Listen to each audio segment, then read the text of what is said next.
Une production des studios Bass. L'épisode de cette semaine est une présentation du garage Arleco. Arleco, servir au-delà de la réparation. Vente record de véhicules électriques en 2023 et d'ailleurs plus d'1 million de véhicules électriques vendus dans le monde en janvier 2024. Le virage vers les véhicules électriques apporterait des avantages de santé marqués pour les enfants. La nouvelle Roadster de Tesla pourrait faire le 0-100 km/h en 1,1 seconde. L'entreprise québécoise Nouveau Monde Graphique signe une entente majeure pour des entreprises et des usines du Québec. Le verre à moitié plein, on nous parle des véhicules électriques en TV et au cinéma. Chronique Tesla. Et en grande entrevue avec nos 3 invités, on parle des bonnes règles d'étiquette aux bornes de recharge. Tout ça et bien plus encore dans cet épisode de Silence on roule.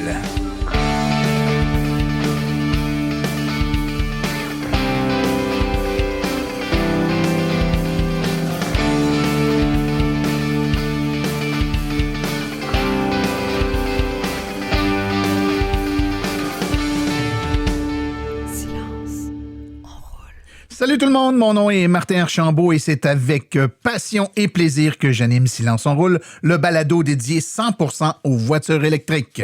Silence on roule est également le fier partenaire de l'Association des véhicules électriques du Québec. Alors, re-bienvenue à Silence on roule. Je souhaite la bienvenue particulièrement à nos nombreux nouveaux auditeurs depuis quelques mois, en fait depuis le début de l'année 2024. Je ne sais pas ce qui se passe, mais on a vraiment là, une augmentation de téléchargement de nos épisodes et également beaucoup d'abonnements sur la page Facebook, Instagram, etc. Donc, on voit qu'il semble y avoir de l'engouement pour l'information de qualité sur les véhicules électriques. Donc, bien content de vous avoir parmi nous. Sachez, nouveaux auditeurs, que Silence on roule est un podcast qui est diffusé à toutes les 2 semaines dans sa forme régulière, les vendredis aux 2 semaines, et qu'à l'occasion, il y a également des épisodes hors série qui sont diffusés.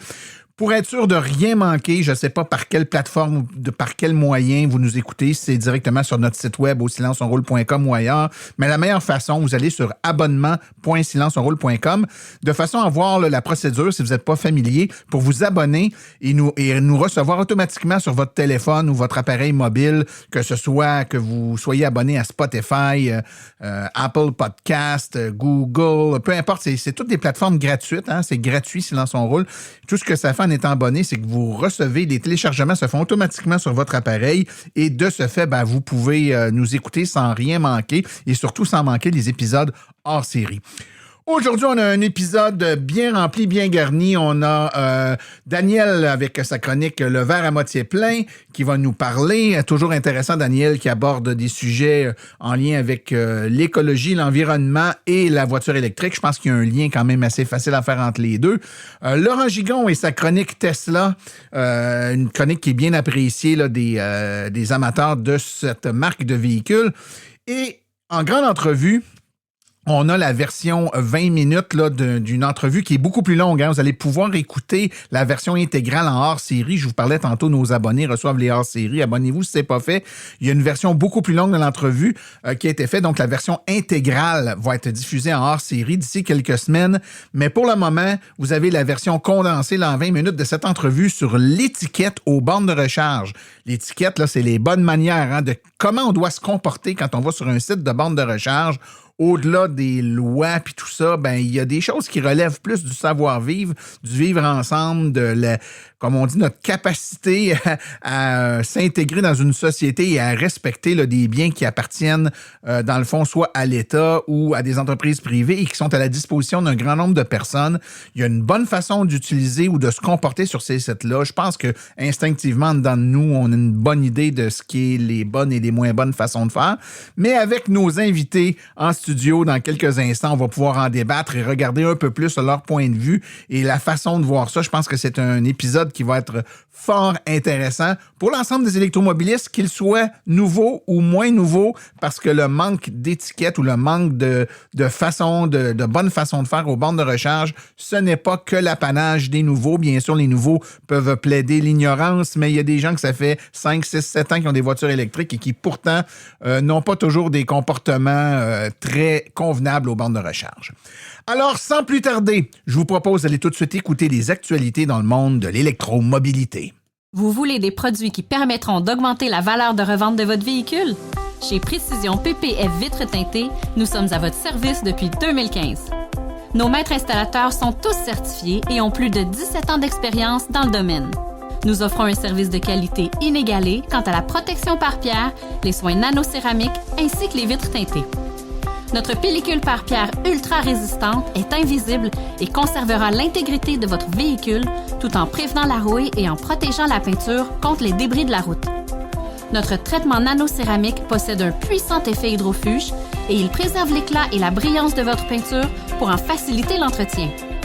Que ce soit pour votre voiture, votre résidence ou votre commerce, Précision PPF Vitres teintées est là pour vous offrir la multitude d'avantages qu'offre la teinte de vitre. Venez nous rencontrer au 1970 Boulevard des Laurentides à Laval. Appelez-nous au 450-490-4488 ou encore venez visiter notre page Facebook Précision PPF Vitres teintées. Nous comblerons vos exigences tout en vous offrant la qualité que vous recherchez. Les actualités sont une présentation de Bourgeois Chevrolet, le spécialiste du véhicule électrique au Canada. Contactez-nous au bourgeoischevrolet.com ou au 450-834-2585. Selon le département américain de l'énergie, les ventes de véhicules électriques ont non seulement augmenté en 2023 dans l'ensemble, mais elles étaient supérieures au niveau de 2022 pour chaque mois de l'année. Ceci va un peu à l'encontre de ce qu'on entend dernièrement dans les médias. Les ventes de voitures sont saisonnières, elles l'ont toujours été. Il n'y a donc aucune raison de s'attendre à ce que les ventes totales de véhicules ou même les ventes de véhicules électriques augmentent chaque mois. Pourtant, c'est exactement ce que confirme le DOE. En effet, selon le département américain de l'énergie, les ventes de véhicules électriques ont fortement augmenté chaque mois de 2023 par rapport aux années précédentes. Et alors que le volume de vente le plus élevé pour un seul mois était d'environ 50 000 véhicules en 2021 et 80 000 véhicules en 2022, il a dépassé 100 000 véhicules en 2023.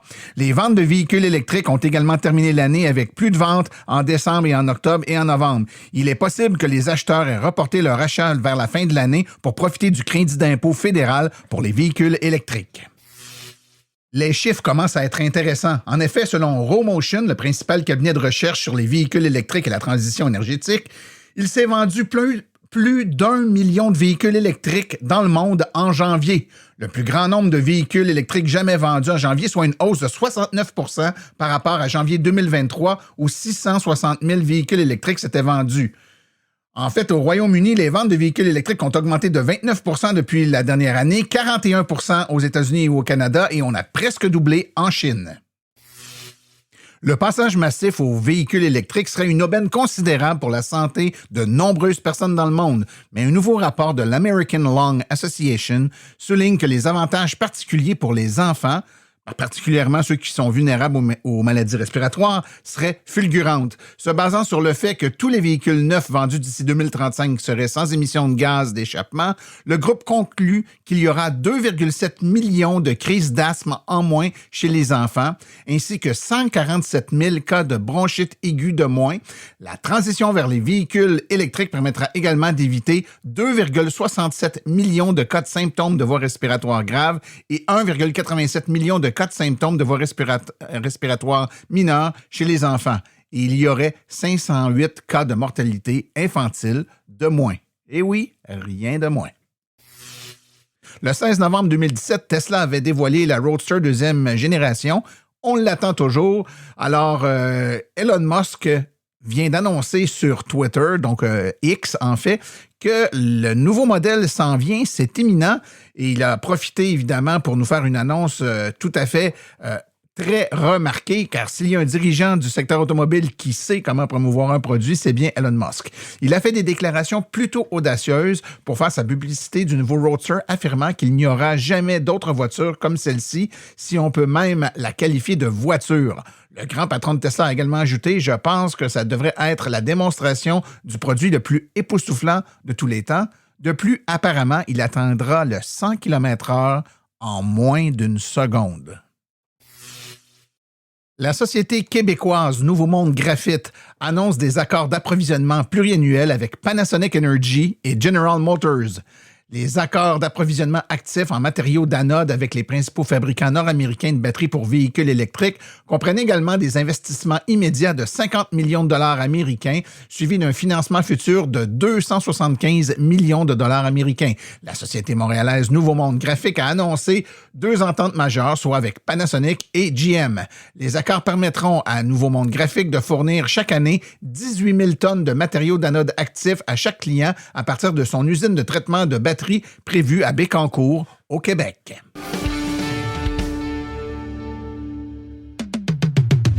Vous aimeriez avoir une conférence par des vrais professionnels des voitures électriques? Faites confiance aux conférences de Silence on roule. Nous avons une panoplie de conférences allant de 30 minutes à 90 minutes. Pour plus d'informations et pour réserver votre conférence, écrivez à martin@silenceonroule.com. martin@silenceonroule.com.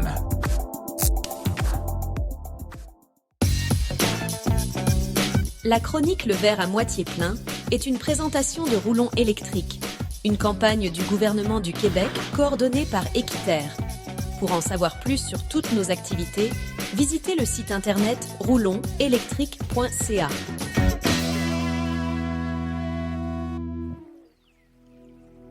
Chronique Le verre à moitié plein avec Daniel Rochefort.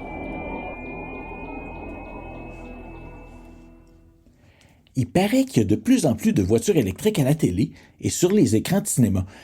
Est-ce parce qu'ils sont plus populaires ou est-ce qu'elles sont plus populaires parce qu'on en voit plus? D'ailleurs, est-ce qu'il y a vraiment une avalanche de voitures électriques à l'écran? C'est-tu juste moi qui en vois partout?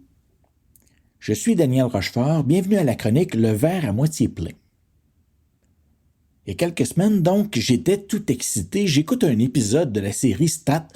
Mais oui, j'écoute ça, Stat, moi. Je suis accro. Bref, j'écoute Stat. Et voilà-tu pas qu'un personnage débarque dans une Chevrolet Bolt? Un autre jour, Karine Vanasse, dans l'émission Avant le crash, qui se promène en Nissan Ariya. Et j'ai pas manqué non plus le savoureux rôle de la Tesla Model 3 dans le film Leave the World Behind avec Julia Roberts sur Netflix.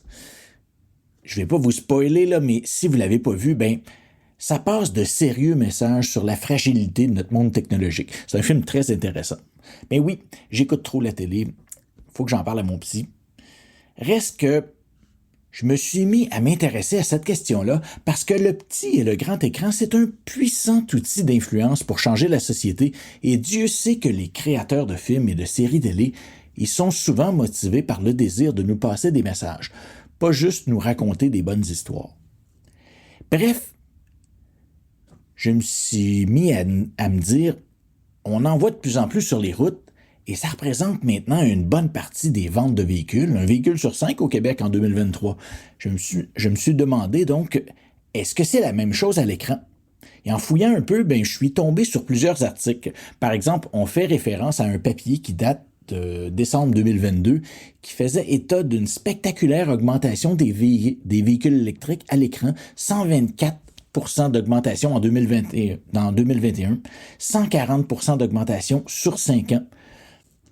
Même un article encore plus récent, à août 2023, c'est Joe Finnerty sur le site gridserve.com qui a trouvé une augmentation de la présence des véhicules électriques dans les films de, tenez-vous bien, 2967% depuis 2010. Et bien sûr, une domination des Tesla comme dans le monde réel.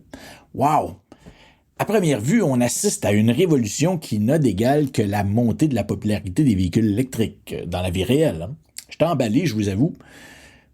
Bref, me v'là en feu avec une idée de chronique enthousiasmante qui ferait un excellent verre à moitié plein.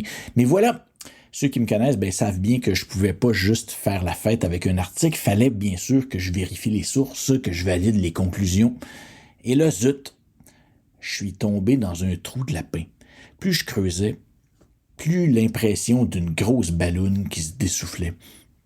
Le trou de lapin là, dans lequel j'étais tombé, comme Alice, au Pays des Merveilles, c'est l'extraordinaire site qui a servi de source à tous les articles dithyrambiques sur le sujet. Ça s'appelle le Internet Movie Cars Database, le imcdb.org.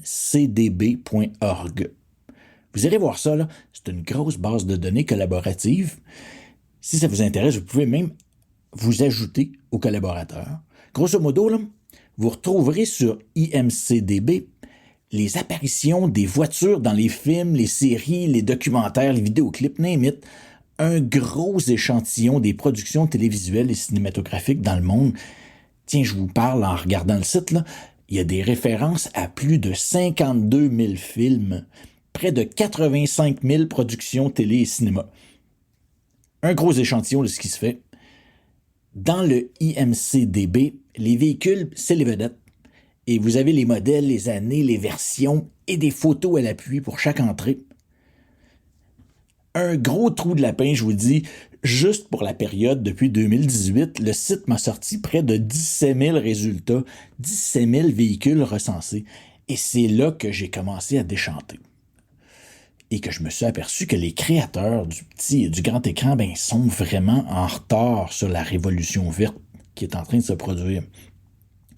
Le véhicule électrique, il est de plus en plus présent, c'est vrai, du moins par rapport à presque pas de présence avant 2010. Mais dans les faits, là, les voitures électriques, ils restent très, très rares par rapport aux modèles à essence dans les films, dans les séries et tout. Environ 350 apparitions de véhicules électriques sur environ 17 000 apparitions recensées. Là. Des exemples, sur près de 17 000 véhicules recensés là, entre 2018 et 2024, il y a 170 Tesla Model 3. Et ça, c'est avant 2022. Là. Depuis 2022, il n'y en a presque plus. Il y a 41 Tesla Model Y. Des Polestar 2, il y en a 16. Une soixantaine de Nissan Leaf répertoriés. Des Bolt EV, 11 fois qu'on en a vu sur 550 Chevrolet. Là. Il y aurait de recenser 43 Volkswagen ID3 4.5 là, dans un océan de près de 900 Volkswagen. Beaucoup de Hyundai là, sur le site, près de 1000 Hyundai à essence, mais seulement une dizaine de Ioniq 5 puis 25 Kona électriques. Bref, ça vole pas haut. Bien sûr, dans les films et les séries, les voitures de luxe dominent. Tout comme les appartements, les voitures, les maisons de luxe. On nous présente une vision distorsionnée de la réalité, mais ça, c'est un autre sujet. Là. Mais c'est pour vous dire, les modèles de luxe, dans les voitures, ils dominent dans les films. Il y a beaucoup de Mercedes, beaucoup de Land Rover. Les BMW, Audi, ça, il y en a un char et une barge. Excusez, là, pour nos amis français, je veux dire qu'il y en a en Simonac dans les films et les séries des voitures de luxe. D'ailleurs, les modèles électriques de luxe, ils ont aussi une présence disproportionnée. Par exemple, la Porsche Taycan, il y a une quarantaine d'apparitions recensées. Ça, c'est à peu près la même affaire que ce qu'on a de modèle Y, mais on s'entend qu'au niveau des ventes, les Taycan, c'est une fraction par rapport au modèle Y dans la réalité. Des Audi e-tron, à peu près 45 apparitions encore là, dans les mêmes eaux qu'une modèle Y. En d'autres mots, là, moi, je trouve ça décevant. Dans nos productions télé puis dans les salles de cinéma, on dirait qu'on vit encore dans le passé, visiblement. C'est un passé où se déplacer, ça passait nécessairement par brûler de l'essence, alors que ça ne doit plus être ça dans les transports aujourd'hui. Dommage, là, car les œuvres cinématographiques, les séries télé, elles perdurent dans le temps. Hein? Elles vont continuer à vivre dans une dizaine d'années, alors que dans une dizaine d'années, la voiture électrique va représenter presque 100% des ventes dans presque tous les pays développés. Ça sera pas long que voir un véhicule à essence dans un film, ça va devenir anachronique, comme de voir un gros cellulaire des années 80 aujourd'hui, ou un téléphone flip-flop, ou un ordinateur high-tech qui fonctionne sur DOS. ces films-là, ils vieillissent très mal entre vous et moi. Hein? J'en appellerais donc aux scénaristes, aux réalisateurs, aux accessoiristes qui choisissent les véhicules. Pourriez-vous embarquer dans le bateau et projeter dans vos œuvres une image du marché automobile qui tient compte de sa rapide électrification? Et même qui tienne compte de la soif des gens pour ce type de véhicule. Vous avez un pouvoir précieux, les créateurs télévisuels, les créateurs en cinéma. Vous avez un pouvoir précieux pour faire avancer la société à travers vos œuvres. Ça fait ses preuves dans plein d'autres domaines, avec par exemple l'augmentation de la présence de la diversité à l'écran, la représentativité de la diversité de genre, la place de la femme à l'écran. C'est pas juste un reflet de la société, les films et les séries qu'on écoute, c'est aussi un moteur pour tirer la société par en avant. Sur ce, je vous invite tous à tomber vous aussi dans ce trou de lapin-là dans lequel j'étais tombé, le imcdb.org. On vous met le lien sur la page de Silence on roule. Et si vous êtes motivé, allez même alimenter cette base de données-là avec les productions télé et cinéma québécoises, les productions télé et cinéma françaises. Peut-être que ça va faire une différence dans la base de données. En tout cas, vous allez vous amuser. Sur ce, bon cinéma à tous.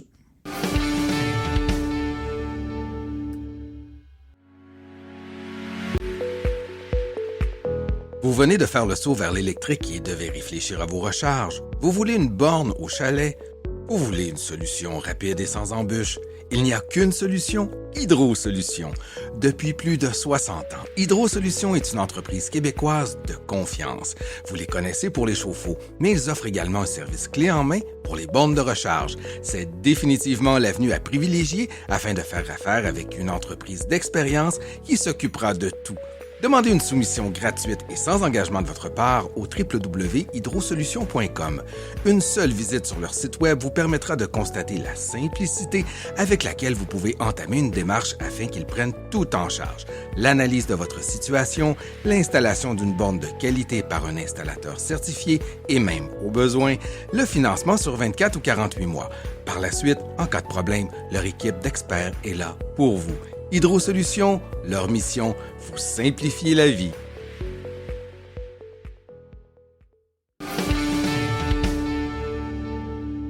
Un sujet fort attendu aujourd'hui, on va parler de l'étiquette aux bornes de recharge.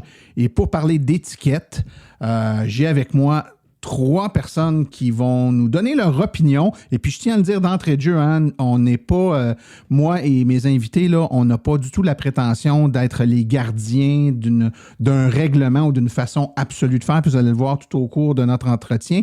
Mais on est des électromobilistes d'expérience, puis on pense avoir une bonne idée, je dirais, des règles de bien vivre ensemble de façon à ce que tout se passe bien. Donc, avec moi, je vais dans l'ordre là, qui sont ici avec moi, Frédéric Allard. Bonjour, Fred. Salut Martin. Et avec nous, on a également, mon Dieu, on a une femme. C'est très rare, ça, Cindy Thibault. Bonjour, Cindy. Allô, ça va bien? Ça va très bien, merci. Et finalement, on a François Lefebvre de l'AVEC. Salut, François. Bonjour à toi. Donc, on a 2 représentants de l'AVEC, Fred et François, et on a Cindy qui est une électromobiliste. T'es loin, toi, géographiquement, là, hein, Cindy? Dis-nous ça, il fait froid chez vous. Tu nous racontais ça juste avant qu'on commence? Oui, j'habite dans le nord du Québec, à Matagami, plus précisément. OK, donc le moins 12 qu'on a ici, nous autres, dans la région de Montréal, toi, ça frappe plus fort que ça chez vous. Mais l'électromobilité, c'est nouveau, ça a une dizaine d'années, 13 ans ou à peu près, là, ici au Québec. La plupart d'entre vous, vous avez fait l'acquisition de votre voiture électrique il n'y a pas trop longtemps. Et puis là, vous êtes dans des contextes dans lesquels vous êtes peut-être un peu moins habitués. Et malheureusement, lorsque vous prenez possession de votre véhicule, les vendeurs ne prennent pas toujours le temps de vous expliquer ces choses-là. Puis des fois, on l'apprend à la dure ou on fait des choses sans savoir que c'est pas apprécié des autres parce qu'on n'est pas au courant des bonnes façons de faire. C'est ce qu'on va faire le tour aujourd'hui ensemble, moi et mes invités. Alors, on va commencer tout de suite avec un premier. Et là, on va en descendre une coupe. On va les prendre un après l'autre. Le premier, quand on arrive dans un site où il y a plusieurs bornes et qu'on veut se stationner, le premier choix, Fred, il faut choisir la bonne borne en fonction de notre véhicule. Ça veut dire quoi, ça? La bonne borne en fonction de son véhicule, c'est simple. Puis ça dépend aussi de plusieurs contextes du voyage ou de la destination, de tout ce qu'on fait. Mais pour être bref, c'est simple que si on a, mettons, une Nissan Leaf 2016 avec une capacité de recharge de maximum 70 kW ou 50 kW, on va aller sur une borne de 50 kW. On va essayer de pas justement aller monopoliser les nouvelles bornes de 100 kW ou de 180. Ça va être inutile. Fred, ce principe-là, il est intéressant, mais ça part du principe qu'on connaît notre véhicule. Donc, est-ce qu'on est supposé savoir ça? Quand on achète notre véhicule, c'est notre premier véhicule électrique, est-ce que les vendeurs, les gens qui nous vendent le véhicule, nous expliquent ces informations-là pour nous aider à faire des choix ou on doit faire des recherches préalablement? Puis là, c'est pas nécessairement Fred, n'importe qui, là. Donnez-moi votre opinion là-dessus. Moi, je vais prendre la balle de ce côté-là, Martin. Effectivement, souvent, quand tu achètes un véhicule, tu n'as pas l'information parce que même le vendeur, ben des fois, il ne le sait pas. Il sait que ça charge, mais il ne sait pas à quelle vitesse ça peut aller. Moi, j'ai un véhicule, un Mazda. En faisant mes recherches, je me suis rendu compte qu'il charge à 35 kW. Ben, c'est effectivement, si je m'en vais sur une 180 kW, j'accapare une borne qui ne me sert absolument à rien. Là. Fait que... Encore là, je pense qu'il y a une question de gros bon sens. Donc, si on arrive sur un site où il y a 3 bornes et que notre véhicule ne va pas plus que 50 kW, il y a une 50, une 100 et une 180, par exemple, puis les 3 sont libres. Bien évidemment, je vais prendre la 50. Pourquoi? Bien parce que ça ne me sert à rien de prendre la 100, la 180, je n'en tirerai pas profit. De 1 et de 2, je vais payer plus cher, comme disait Fred, de toute façon, parce que les bornes plus rapides coûtent plus cher. J'ai aucun intérêt à le prendre, on en convient. Mais mettons que j'arrive sur le site, puis la 50 est utilisée, la 100 est utilisée, il reste rien que la 180. Mon auto ne prend pas plus que 50. Je fais quoi? J'attends que la 50 se libère ou là, je peux prendre la 180 puis c'est pas grave? Moi, je te dis, prends la borne parce que tu n'as pas le choix. À un moment donné, tu attendras pas 1 heure, peut-être 1 heure à avoir la 50, mais par contre, effectivement, mets-toi sur la 180 et dès que la 50 peut se libérer, à ce moment-là, peut-être changer de borne. Tu sais, ça prend 30 secondes, 1 minute que tu vas changer de borne. C'est sûr que si tu es parti prendre un café à côté, tu ne le sauras pas. Tu vas accaparer la 180 plus longtemps. Mais si ton véhicule ne le prend pas, tu as une chance que tu es là, ben, change de borne, ça va te coûter moins cher et tu vas laisser la place à quelqu'un qui, lui, va vraiment en profiter. Là, on parlait tantôt qu'on était en hiver, qu'il faisait bien froid. Ben, en région, souvent, tu as le choix entre une 50 kW, une 100 ou une 180. Mais l'hiver, quand ta batterie est froide, elle ne chargera pas plus vite. Puis t'es mieux de prendre celle qui est moins haute. Comme ça, tu sais que tu vas payer moins cher parce que ta batterie est froide. Puis elle ne chargera pas plus vite pareil. Fait que aussi, la température peut changer ton choix de borne là-dedans. Un autre point qui est important, souvent quand on arrive sur un site de recharge, on est là pour un petit bout de temps là, qui va varier de quelques minutes, des fois à quelques heures quand c'est des bornes niveau 2. Là. Donc, il arrive souvent qu'on fait autre chose. Donc, on sort du véhicule, on en profite pour aller chercher quelque chose à manger, on en profite pour faire un peu de ménage dans l'auto parce que ça fait 3 heures qu'on est dedans, puis les enfants ont jeté des cochonneries un peu tout partout. Je pense qu'il est important de se rappeler que si on génère de la cochonnerie, il faudrait faire attention de ne pas domper nos vidanges à terre ou un peu tout partout. C'est toujours plat à temps d'arriver, puis il y a des papiers de McDonald's après le bollard ou encore par terre devant la borne, il y a des contenants de breuvage qui n'ont pas été mis dans des bacs à recyclage ou dans des poubelles. J'imagine que ça vous est déjà arrivé d'arriver sur un site, surtout ceux qui sont à proximité de restaurants, de restauration rapide ou de dépanneurs. Là, ça arrive souvent qu'il y a beaucoup de détritus. Souvent, il y a un peu de paresse. Là, il y a des poubelles qui sont souvent plus proches du commerce que de la borne et les gens ne retournent pas vers le commerce pour jeter le vidange. Ils vont les laisser par terre ou à proximité des bornes. Donc, je pense qu'il y a un peu de civisme à avoir là. Ça vous est déjà arrivé de trouver des sites pas trop propres, François? Comme tu dis, Martin, effectivement, c'est du civisme, tout simplement. Tu arrives à un endroit, tu ne mets pas tes vidanges à terre à côté de la borne. Tu vas ramasser tes choses, puis à la prochaine poubelle que tu vas croiser, tu les laisses là, tout simplement. Si tu es rendu à acheter tes poubelles à côté de la borne, ben à ce moment-là, tu as un problème civique, là, tant qu'à moi. Souvent, on va aller dans des places comme, mettons, au Madrid, des choses comme ça, où il y a un McDo, des choses, le monde achète, puis il y en a qui jettent leurs choses à terre, mais Tu sais, on arrive là, il y a des poubelles. Il n'y a pas de raison de mettre ça à terre. Là. Il y a pas Même si ça ne devrait pas se faire à la base, je veux dire, sors de ton auto, tu débranches ton auto, tant qu'à faire, va le jeter dans les poubelles. Il n'y a pas juste des vidanges qu'il faut ramasser, il y a d'autres choses qu'il faut ramasser quand on est sur un site de recharge. Je vous écoute. Qu'est-ce qu'on devrait ramasser aussi? Le Mon Dieu Seigneur, je vais vous le dire. Le quoi? Le câble. Si on se fait ramasser le câble par la déneigeuse, il se passe quoi après? C'est juste qu'on peut juste pas charger. Souvent, dans les régions, on se ramasse que quand le câble est arraché, t'es mal pris parce que t'as une borne par ville. Surtout si c'est des bornes rapides dont je parle, t'es mal pris. Fait que dans le fond, en région, c'est vraiment important de remettre les câbles à la bonne place, même s'ils pèsent une tonne. Ça arrive souvent, les nouvelles de 180 watts, je les trouve lourdes. Fait que c'est important vraiment, là. Tu sais, je veux dire, j'ai 28 ans puis je suis en forme, mais je les trouve lourdes, là. Fait que... C'est étrange comme comportement. C'est comme si je finis de mettre de l'essence dans mon véhicule, puis je prends la hose, puis je la dompe à terre, puis je m'en vais. Ben voyons. Ben voyons. Fait que tu sais, faut que tu sortes. T'es dehors devant ton auto pour te débrancher. Là. C'est même pas une question que ça me tente pas de ressortir dehors. T'es ressorti. Là. Tu le débranches, tu l'as dans les mains. Là. Je comprends qu'il peut être lourd, là, mais je veux dire, un coup que tu l'as dans les mains, fais les 3 pas qui manquent, puis accroche-le à sa place. Bon, je pense que Cindy a tout à fait raison. Les câbles qui ne sont pas remis à leur place, d'une part, même s'ils ne sont pas arrachés par la déneigeuse, s'ils sont par terre, sont soumis à de l'eau, de la neige qui rentre dans le connecteur. Après ça, le prochain, quand il se branche, étant donné qu'il y a de l'eau dans le connecteur, il y a des problèmes de connexion parce qu'il y a une vérification que la borne fait lorsqu'on se branche sur un véhicule. Puis étant donné qu'il y a de l'eau, ben, il y a des courants de fuite dans le pistolet. Donc, la borne refuse de démarrer par protection.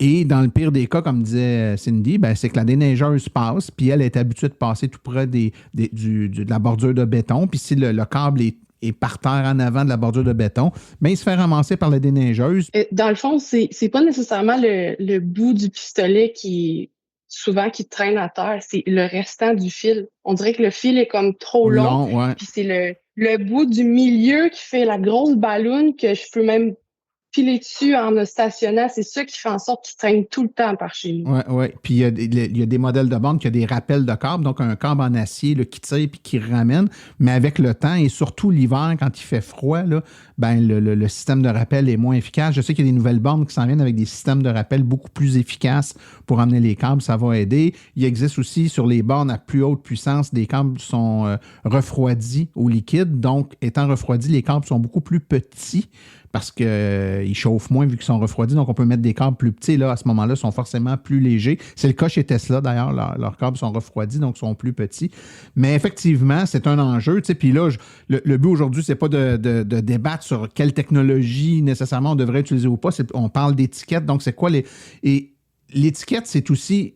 On replace soi-même les câbles, mais quand on voit qu'il y a un câble qui a été laissé à terre ou qui a mal été placé, plutôt que d'être à côté sur notre auto puis d'attendre que le temps passe, replacer le câble, ça va peut-être faire en sorte qu'il y ait un problème qui ne surviendra pas. Écoutez, j'ai quasiment envie qu'on saute dans un sujet un peu plus épineux parce que celui-là, c'est vraiment une question de, je dirais, presque de philosophie. Mais une autre règle d'étiquette, surtout aux bornes rapides, là, on nous a toujours dit, tu te charges, puis rendu à 80-85%, peut-être un peu plus sur certains modèles de voitures qui chargent encore rapidement là, à un haut pourcentage de charge, mais quand notre charge est finie, on s'enlève de là. Et là, on rencontre de plus en plus des gens qui arrivent à la borne rapide, ils branchent leur véhicule, puis ils s'en vont magasiner. Ils partent. Et là, le véhicule charge. Puis évidemment, c'est une borne rapide, ça va relativement vite. Fait qu'on atteint un taux de charge plus que suffisant, 80, 85, 90, 95%. Et là, il y a des gens qui attendent en arrière pour se charger. Le propriétaire n'est pas là parce que lui, il est parti.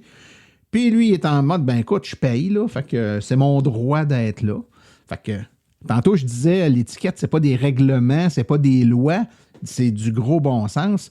Si on paye, puis on est là, puis on veut payer, on a bien beau payer, mais à un moment donné, penser aux autres, c'est aussi... Ça va plus loin que ça. Fred, je sens encore une fois que tu as le goût de parler. Oui. Pour avoir voyagé, fait le tour des États-Unis, puis au moment où j'avais mon ancienne Tesla, qui était en 2016, j'avais 300 km d'autonomie, puis il y a des places où j'avais pas le choix. Au Texas, aujourd'hui, c'est plus le cas, mais au Texas, il y avait entre deux bornes, j'avais exactement... Il fallait que je roule à 80 km/h pour me rendre à l'autre bout. Ça fait que quand j'étais à la borne, oui, je chargeais jusqu'à 100% parce que je n'avais pas le choix. J'avais aucune autre alternative. Fait que c'est pour ça, qui sommes-nous pour juger à quel pourcentage la personne doit se tasser? C'est ça qui est un peu touché. Fait que quand on voit une personne, on peut poser, parce que c'est ça qui nous manque un peu dans notre société actuelle, c'est de ne pas se gêner comme autant des premiers utilisateurs de chars électriques comme nous ici. C'est que d'aller voir les gens puis de leur parler poliment, pas dire « Hey, dégage ». Non, c'est dire bonjour, vous allez loin quelque part ou, tu sais, je me demandais, vous êtes rendu à 95, saviez-vous qu'à cette hauteur-là, ça coûte plus cher? Puis, tu sais, trouver une manière de parler aux gens. Puis le gars qui est parti, c'est sûr qu'il y a une étiquette, puis c'est pour ça qu'on en parle ici, pour que justement propager l'étiquette au travers les auditeurs, puis qu'ils puissent partager ça aux vendeurs, puis à toute la famille, puis les amis, puis leur expliquer justement que le gros bon sens, qu'il faut avoir une certaine attitude pour que tout le monde en profite. Mais d'un autre côté, c'est vraiment aussi respecter le fait que c'est du cas par cas, que ça dépend de chaque personne, et il y a une manière d'approcher les gens pour leur en parler. On ne peut pas juger quelqu'un qui va aller en haut de 80. Il y a des véhicules, au moment où on se parle, qui se chargent presque à la même vitesse, aller jusqu'à 90 %. Fait que la personne qui a ce véhicule-là, puis qui veut se charger, c'est pas nécessairement préjudiciable pour personne. Il charge à vitesse plus qu'acceptable, aller jusqu'à 90 %. Pour moi, il n'y a pas de problème là, c'est bien correct. Le problème qu'on voit, c'est qu'à partir du moment où ça a tellement ralenti en termes de vitesse que le temps que ça prend, c'est pour énormément de temps, tu vas avoir très, très peu de kilowattheures supplémentaires qui vont être mis dans ta batterie. Ben là, c'est un peu frustrant pour tout le monde. Je pense que ça, c'est ça le point. Mais si ta voiture, elle charge super vite ou encore que tu es dans un contexte où tu en as vraiment besoin, ben, je veux dire, c'est correct. Je veux dire, c'est la loi du gros bon sens. C'est pas une loi, ça, l'histoire de 80-90, puis c'est pas non plus que tu vas briser ton auto. C'est juste que c'est tellement lent, puis ça coûte tellement plus cher pour en mettre pas beaucoup de plus que si tu n'en as pas vraiment besoin, ben laisse la place à un autre. Tu sais, je pense que c'est important. Et puis là, je reviens à Cindy, surtout quand tu es en région puis qu'il y a une borne, s'il y a quelqu'un qui est là, qui est rendu à 80 % puis que l'auto charge, je sais pas moi, à 6 kW, là, tu sais, ben, il est tout bien de se tasser, de se mettre sur le niveau 2 puis de laisser la borne à quelqu'un d'autre. Il y en a rien qu'une. Là. Ça se peut qu'il y ait un line-up d'auto. Tu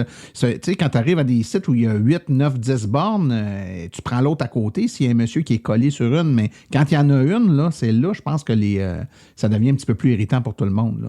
Effectivement, aller aider aussi les autres, parce que des fois, tu arrives, c'est quand tu connais un peu le domaine, tu arrives sur un site de borne, puis là, tu vois les points d'interrogation d'en face du monde.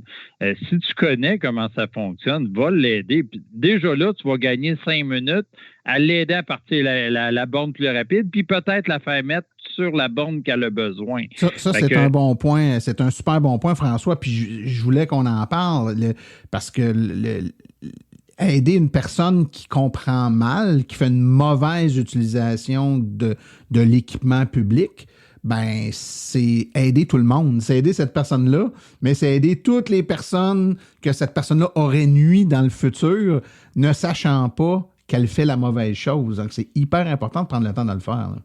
Un élément important, c'est aussi de faire en sorte qu'on puisse aider les opérateurs de ces réseaux-là à réparer.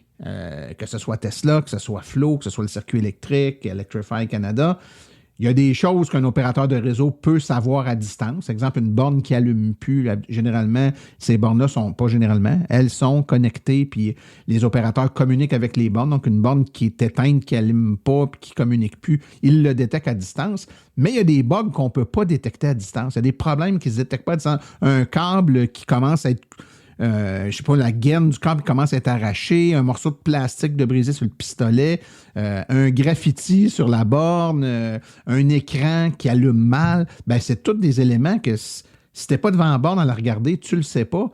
Donc, les utilisateurs ont un rôle à jouer là-dedans. Donc, tu fais pas comme ce que je fais d'écrire à Martin, « Hey Martin, il y a telle borne qui ne fonctionne pas. » Ouais, et que je te réponde. ou par l'application, comme Martin me dit, tu l'as-tu signalé dans l'application? Comme ça, parce que l'application circuit électrique, tu peux déjà aviser, prendre une photo, envoyer toute l'information pour l'envoyer directement à circuit Moi, électrique. je te dirais, François, je vais prendre sur moi, puis je vais dire, surtout n'appelez pas CAA, parce que CAA, c'est pas ça leur job, là.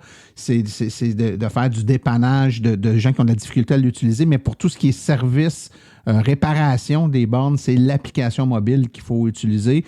Vous allez, quand vous êtes devant la borne, là, vous voyez la borne, vous avez un bouton signaler un problème, vous pèsez dessus. Vous allez même voir s'il y a déjà eu si le problème a déjà été soulevé, vous allez le voir, là. Problématique, câble de rappel défectueux, écran défectueux, ça va déjà être écrit si quelqu'un l'a déjà soulevé. Sinon, vous avez un menu déroulant, vous choisissez le type de problème, vous avez l'option là, pour rejoindre des photos pour montrer le problème.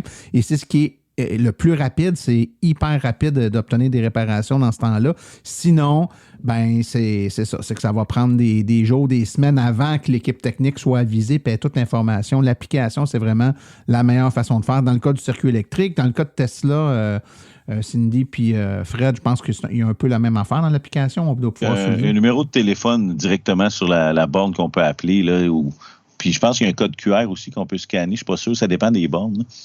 Mais c'est le même principe, dans le fond. L'important, c'est de regarder autour s'il y a une information pour les aviser, que ce soit n'importe quelle compagnie, Charge-Up, circuit électrique. Mes amis, le temps passe très vite. On a parlé de plein de sujets. Il y a plein de trucs qui s'entrecoupent là, qu'on a croisés. Est-ce qu'il y a des éléments de bonne manière, d'étiquette qu'on n'a pas traités, qu'il faudrait qu'on n'oublie pas? Un petit point que je rajoutais comme membre de l'AVEC qu'on avait jasé aussi. Nous, comme membres, tu reçois une carte avec de dire, puis sur la carte, là, on l'a fait de façon à ce que si tu sais que tu vas charger pendant 20 minutes, une demi-heure, tu peux te servir de ta carte AVEC pour dire, OK, je vais être de retour dans 20 minutes.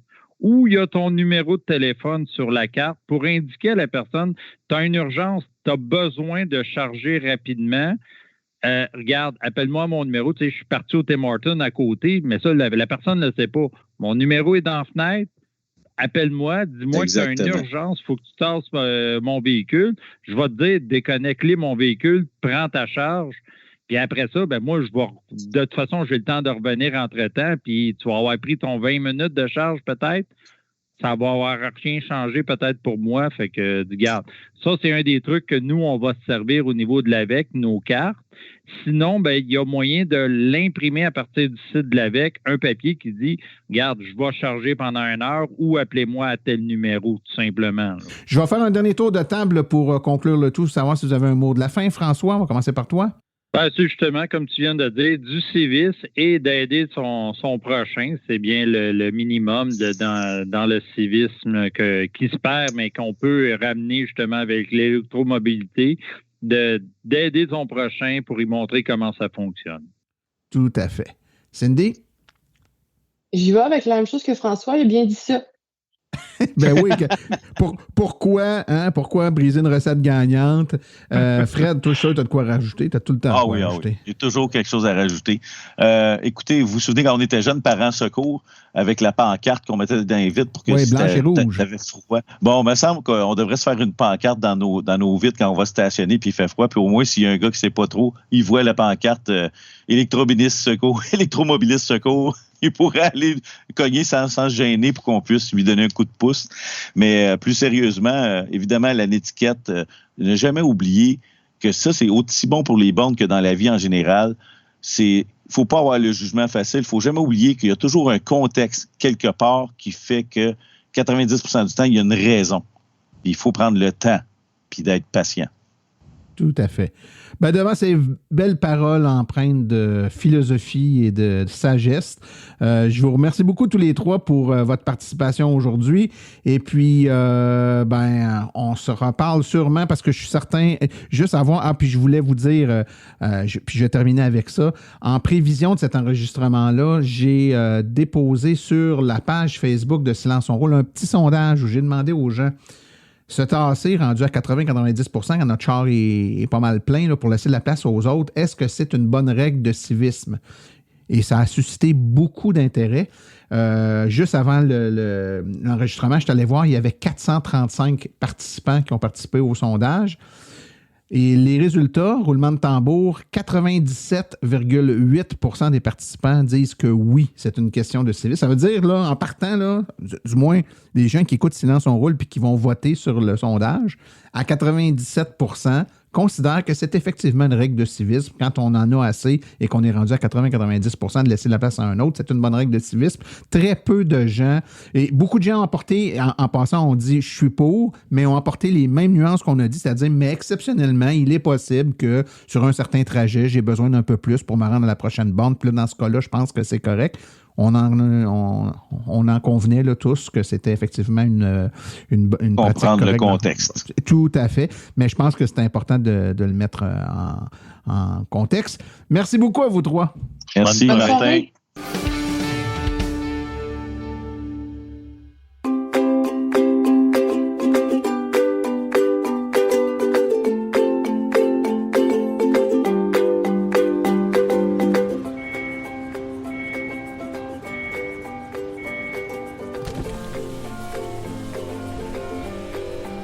C'est vrai que ça brise moins, mais il y a quand même un minimum d'entretien à faire sur nos voitures électriques.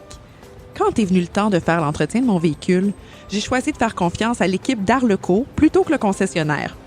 Ça fait maintenant 3 générations que cette entreprise familiale chouchoute nos voitures et ils ont été parmi les premiers à s'engager activement dans l'électrification des transports tout en adoptant des procédures et des produits sains pour l'environnement. Avec ses techniciens spécialement formés à l'entretien et réparation des voitures hybrides et électriques, Arleco nous offre aujourd'hui la même qualité de service sur nos VE qu'elle a toujours livré depuis bientôt 40 ans. De plus, chez Arleco, j'obtiens 10 % de rabais sur la main-d'œuvre et les traitements anti-rouille avec ma carte membre hors de l'AVEC. Arleco Génération 3, 8470 Boulevard Parkway à Anjou. 514-352-1446 ou arleco.ca. Arleco, servir au-delà de la réparation.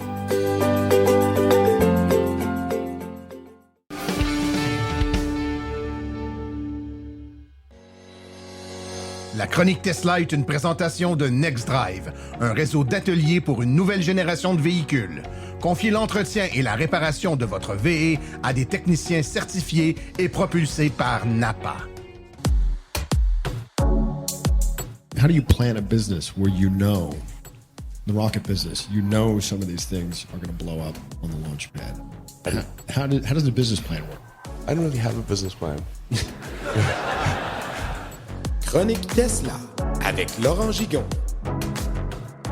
Une Tesla Model 3 performance améliorée a été aperçue à Valence en Espagne, arborant un badge Ludicrous et plusieurs autres améliorations.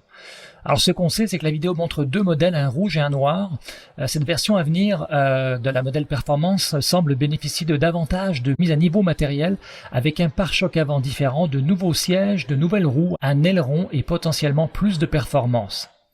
Des fuites antérieures ont suggéré que le modèle pouvait recevoir également un mode Ludicrous et une augmentation de la puissance. La production devrait commencer au 2e trimestre de 2024.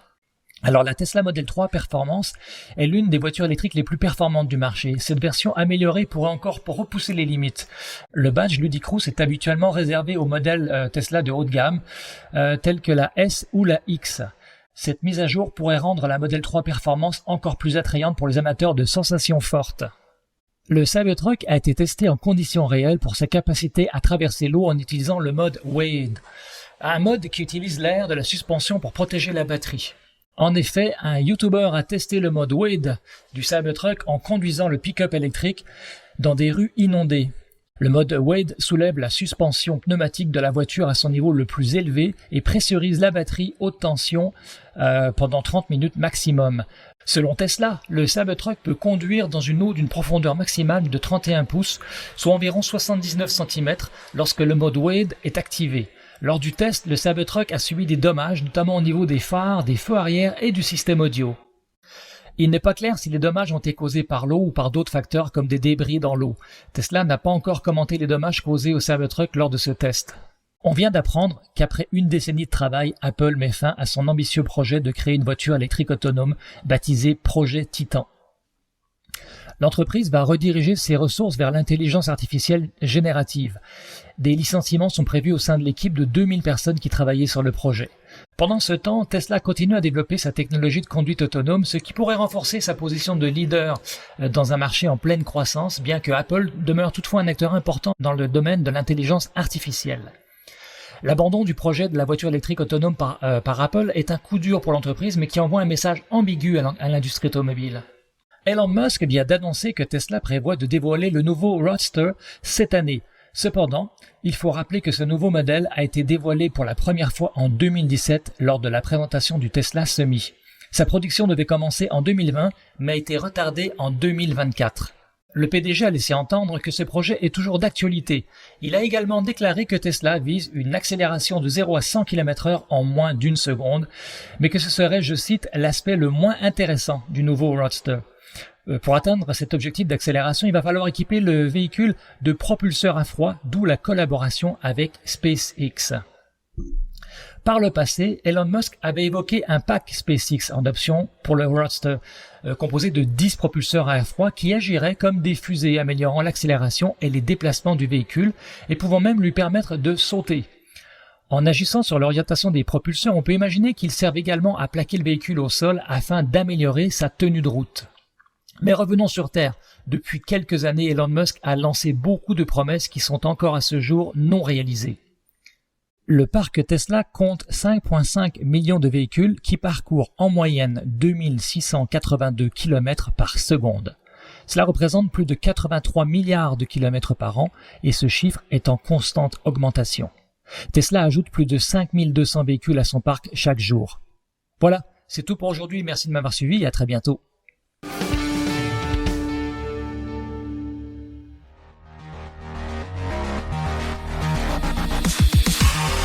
Les parcs de véhicules devront s'électrifier. Et qui pense à l'électrification d'un parc de véhicules pense à Fizz Électrique Énergie Intelligente.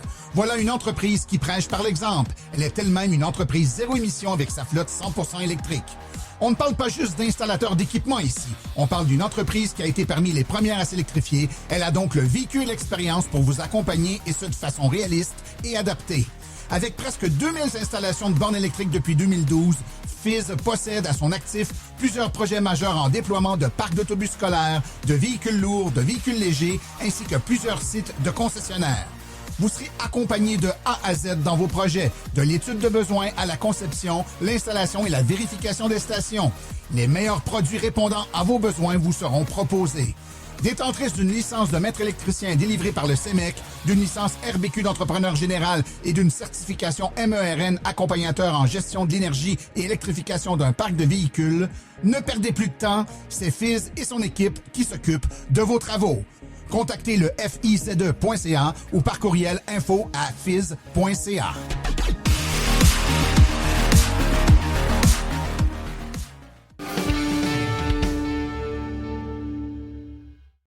Voici les activités à venir dans les prochaines semaines dans le monde de l'électromobilité. Un kiosque virtuel le 11 mars prochain à 19h. Et on va avoir comme thème la conduite des véhicules électriques et l'importance des pneus et de leur entretien. Donc, vous devez vous inscrire sur le site de l'AVEC. Conférence au Centre d'inspiration Kia. C'est une conférence privée le 3 avril de 18h à 20h. Évidemment, c'est sur le boulevard Série-Duquette à Québec. Le relais électrique débarque au Salon du véhicule et loisirs électriques de l'Outaouais. C'est du 5 au 7 avril au complexe Branchot-Brière. Le relais électrique débarque au Salon du véhicule électrique et hybride rechargeable de Montréal. C'est du 19 au 21 avril au Stade olympique. Ensuite, l'AVEC se recharge au Salon Énergie et Environnement du Lac-Mégantic. C'est le 4 mai de 10h à 16h au Centre sportif au 5400 rue Papineau à Lac-Mégantic. Et finalement, l'AVEC se recharge à l'école Henri Bourassa et Soleil de l'Aube. C'est le 9 mai 2024 de 16h à 19h. Ceci conclut l'épisode d'aujourd'hui. Remerciements sincères à nos collaborateurs et invités, c'est-à-dire aujourd'hui Daniel Rochefort, Laurent Gigon, Cindy Thibault, Frédéric Allard ainsi que François Lefebvre. Remerciements également à tous nos chroniqueurs, Stéphane Levert, Claude Gauthier, Laurent Gigon, Philippe Corbeil, Sébastien Côté, Cédric Ingrand et Daniel Rochefort. Aux communications, Marie-Hélène Hamelin, thème musical, François Villot, Luc Poirier, Marie-France Falardeau, réalisation et production, les studios basses. Un merci tout spécial à Arleco, notre commanditaire principal, ainsi qu'aux autres annonceurs qui rendent l'émission possible. Hydro-Solutions, Précision PPF Vitre teintée, Fils électrique, Bourgeois Chevrolet, Création L'Escarmot, UAP Napa, Taiga Motors, le groupe Énergie Canada, Équiterre, ainsi que l'Association des voitures électriques du Québec. La reproduction est permise, mais nous apprécierions en être avisés. Les questions sur le balado doivent être adressées à martin@silenceonroule.com et pour l'information générale sur les véhicules électriques, visitez plutôt le www.aveq.ca.